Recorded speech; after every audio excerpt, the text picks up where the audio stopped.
చంద్రశేఖరరావు కాకి లెక్కలు చెట్ల మీద ఇస్తరాకులు కుట్టినట్లు లెక్కలు కట్టి ఇదే పెద్ద బైబిల్, ఇదే ఖురాను, ఇదే భగవద్గీత, ఈ లెక్కనే కరెక్ట్ అని కాకి లెక్కలు చూపించండు. నేను ఆ కాకి లెక్కలకు ఒకటే చెప్పదలుచుకున్నా, మా దామాన్ని ఇక్కడనే ఉన్నాడు.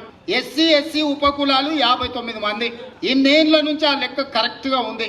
కానీ కాకి లెక్కల కేసీఆర్ చేసిన సమగ్ర కుటుంబ సర్వేలో ఎస్సీ ఉపకులాలు 82 కులాలు అని తేల్చిండు. ప్రభుత్వం దగ్గర అధికారికంగా డేటా ఉంది, డాక్యుమెంట్ ఉంది. మా దామన్న కాగితం తీసుకొని చూపియాలి.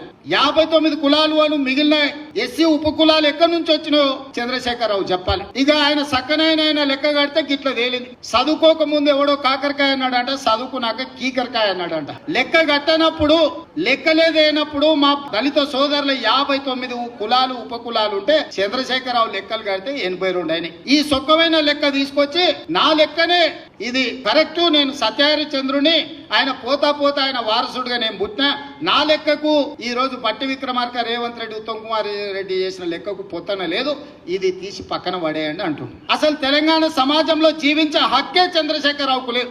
ఈ సమాజంలో ఉన్న ప్రజల అందరి లెక్క కట్టి అధికారికంగా ప్రభుత్వం చేసిన లెక్క ఇది.